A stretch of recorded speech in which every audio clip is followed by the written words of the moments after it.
Okay, we're going to do Deuteronomy chapter 12 today. And I do have some fun things in store. We got to play with gold leaf. If you don't have access to gold leaf, that's okay because I have substitutions that work just fine. We're also going to need a pretty big tub of water, but not for the reason you think we might need water while we're doing art journaling. Deuteronomy chapter 12.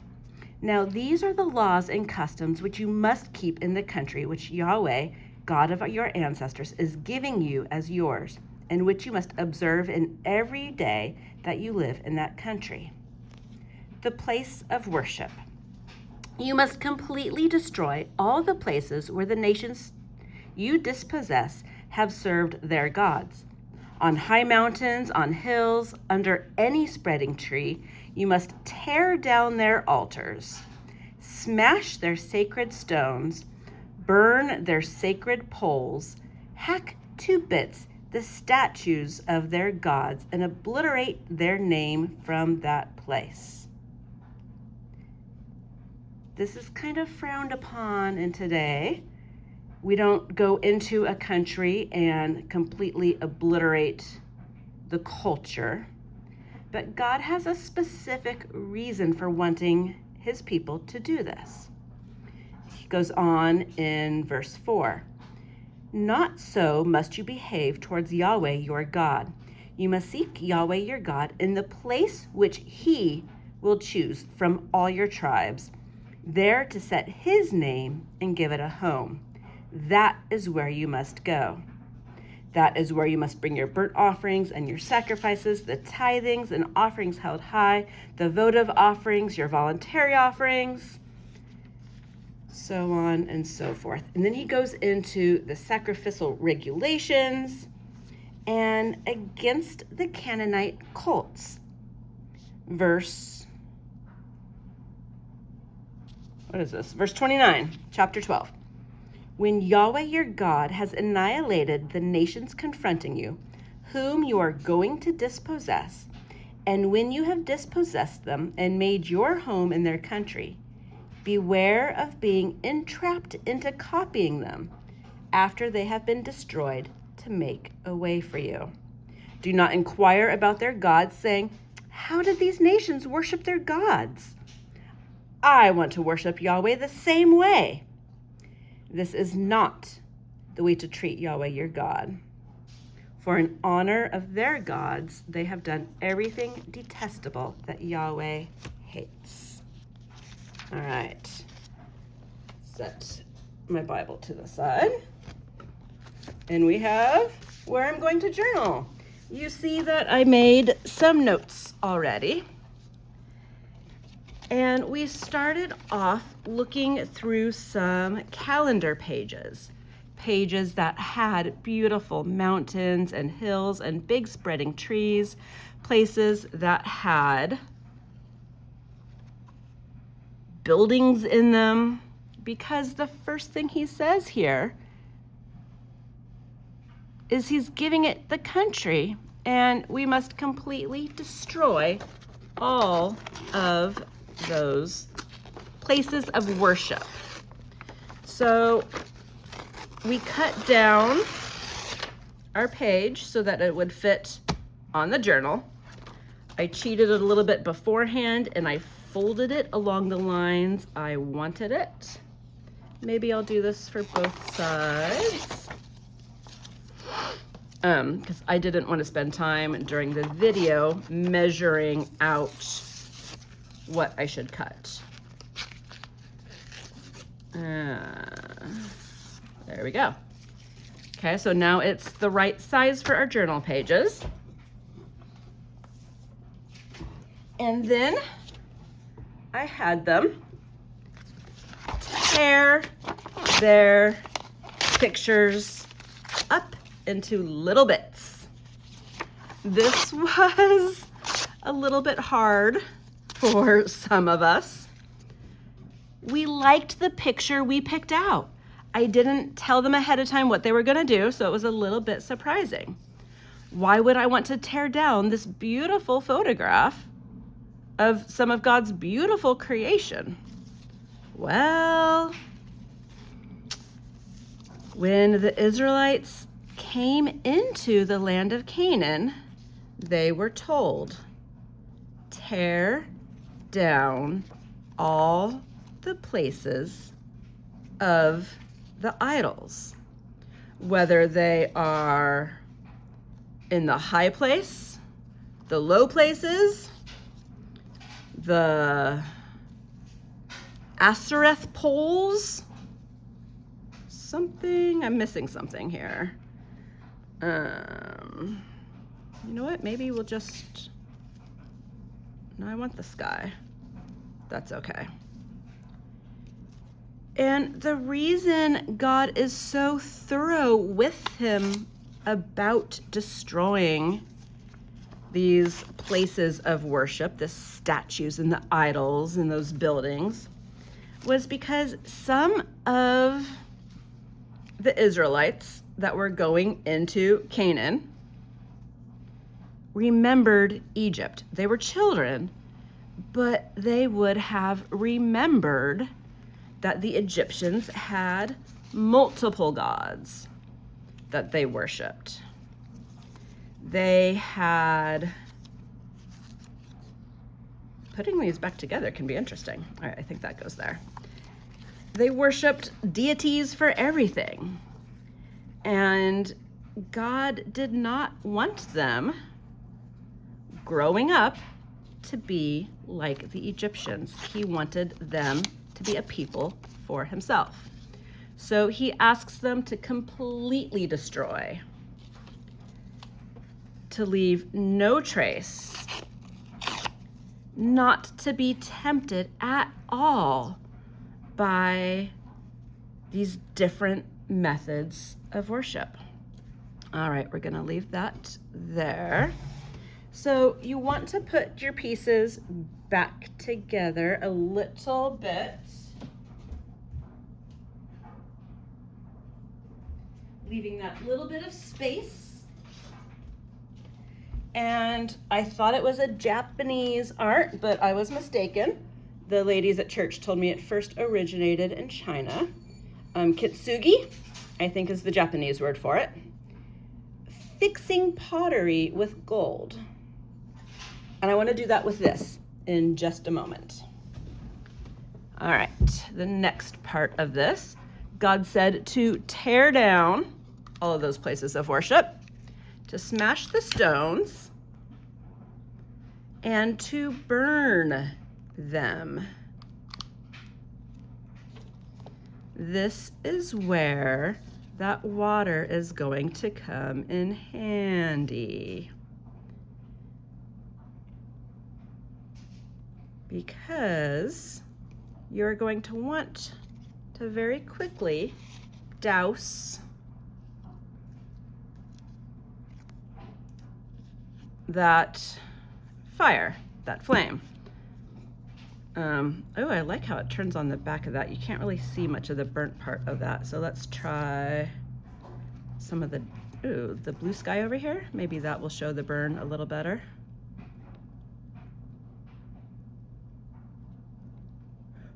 Oh, I almost went to blow it out. Blowing this out won't work. It is too, oh yeah, that shows it a little better.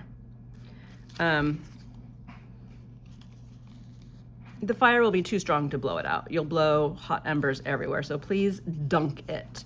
You're not gonna hurt. And just by doing this, I got some of that soot mark on there. That was kind of fun. Not fully burning it, but giving it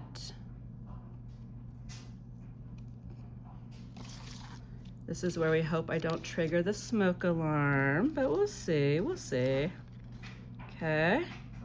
Tear them down, burn them down. Do not be tempted to worship me the way these other nations have worshiped their gods. It continues that they have done detestable things to worship, and some of that involved child sacrifice. That is not what God's heart is for. I kind of just want the sooty color on this one.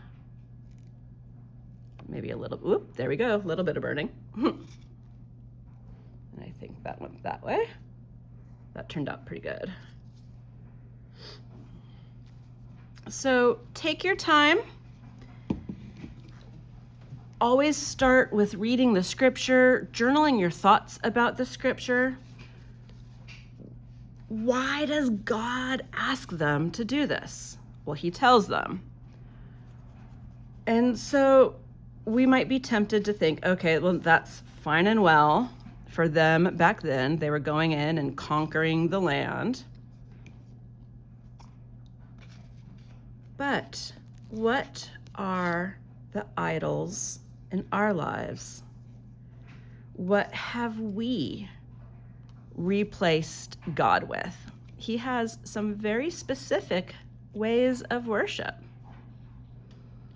He has specific holidays that he wants them to observe.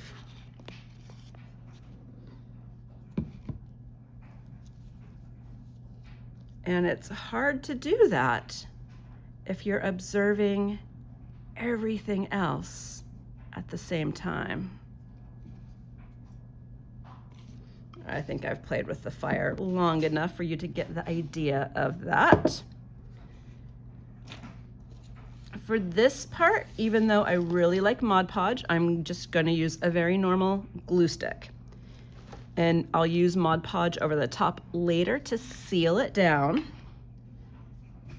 But the reason I'm not using Mod Podge to start with is that I don't want the extra glue on top of the picture, because the gold leafing will stick to that instead of all the places I want it to stick.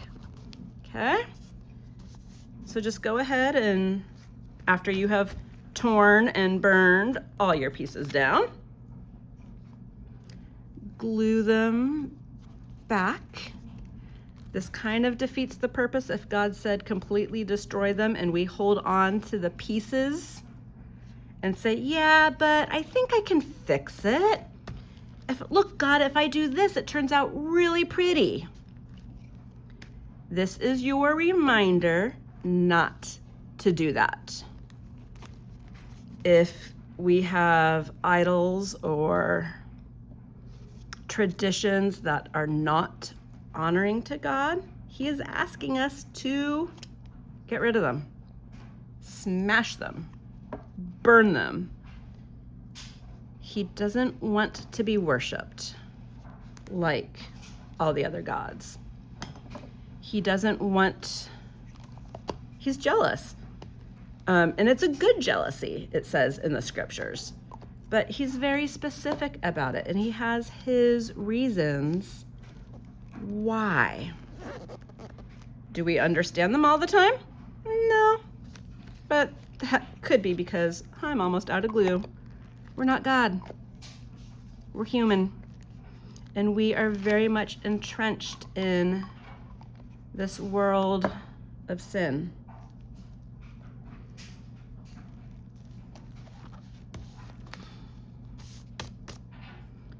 Okay.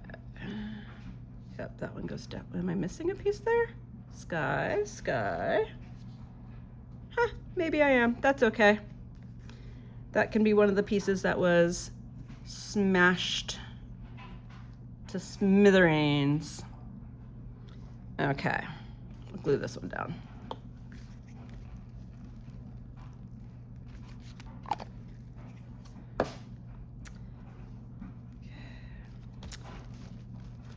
Next, I'm going to show you how to play with gold leaf. Like that broken pottery that we put back together to reuse, we're putting this picture back together. It's never going to be whole because it's paper and we burned some of it. Some of it doesn't exist anymore. But the purpose of Bible journaling is to connect with God on a deeper level. So let me get a newer glue stick that might have a point to it. We'll try this one. These are fun because they smell. All right. In between the picture, we're going to do a little bit of glue.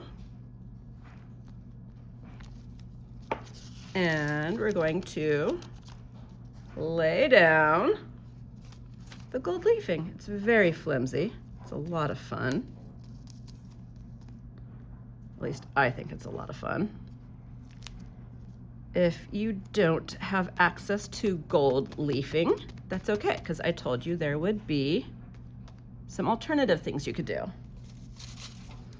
Some of my favorite chocolates, the Ferrero Rocher, however you say it, with the hazelnuts. I love these. Okay, so this is gold, right? You can use candy wrappers. Put a little bit of glue there and glue it in between. I have to tear it off. The pictures. Okay, so that's one way to do it.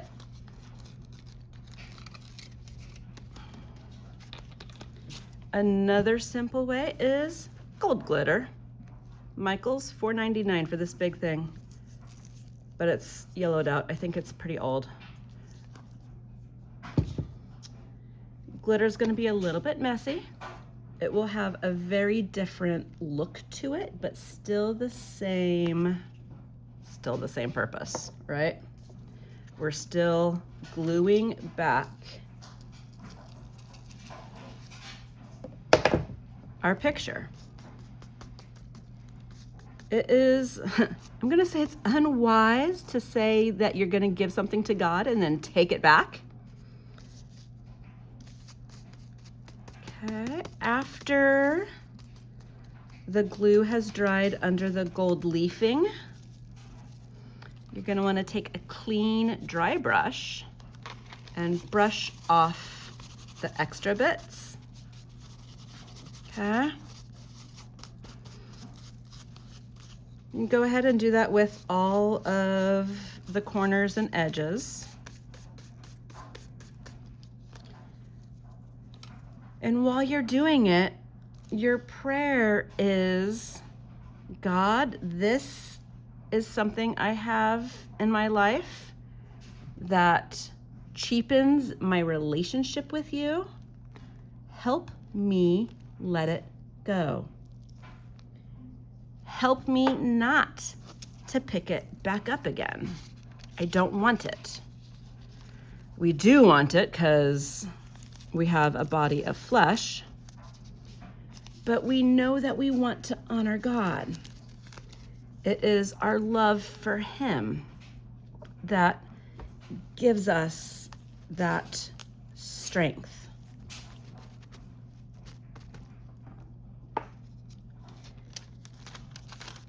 And if we're not willing to worship Him the way He desires, is that really worshiping Him? We're being selfish with our love, I think, and that can be a hard message to hear.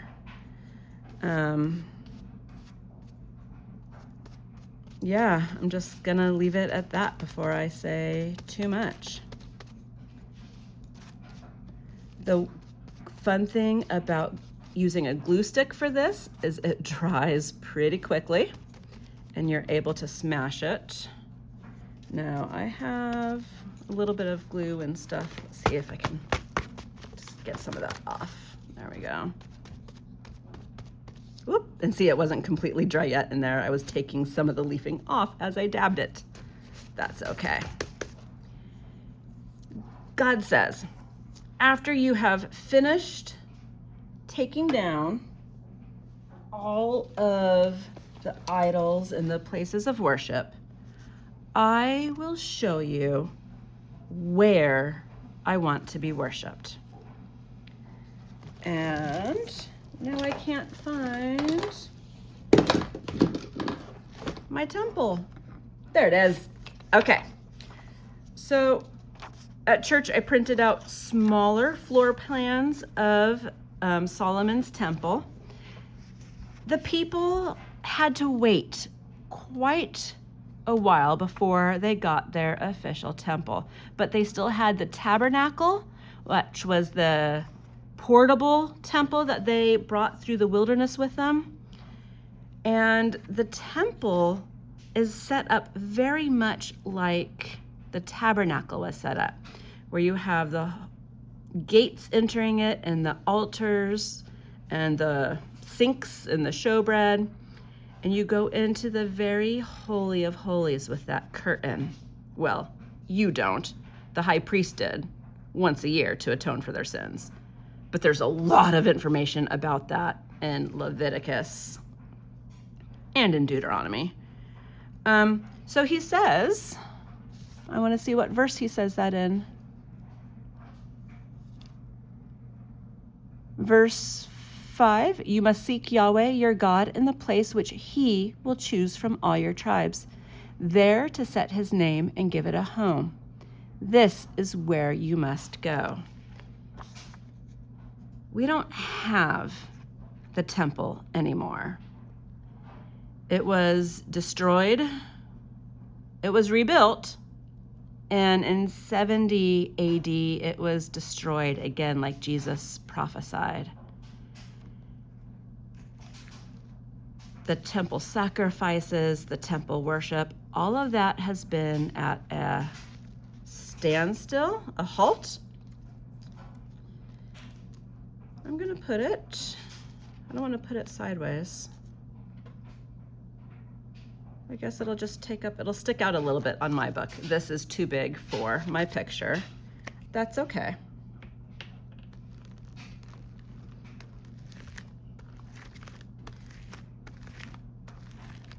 But that fact that we don't have a temple at the moment does not mean we can't worship God. It means we make sure to worship him in truth with our whole hearts, the way he wants to be remembered. So even though this is kind of a fun and possibly messy craft, if you're anything like me, there's a lot of, dropped the glue stick lid. There's a lot of soul searching to do in this one. Our idols might not be as obvious as the weird looking statues, half human, half dog, half horse, half whatever.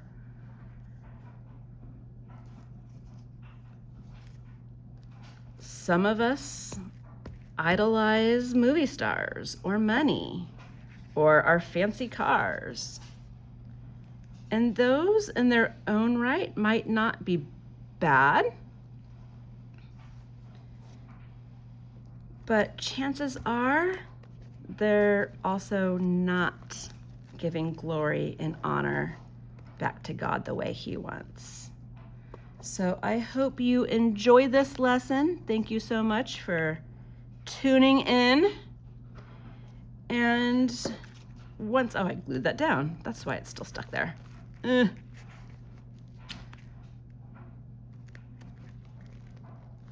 I pray that you don't get stuck in that compromise of making what God wanted to be holy mundane, or the flip side of that, elevating the mundane to the point where we honor it as holy when it has no business being there. Thank you so much, and I will talk with you later. Bye.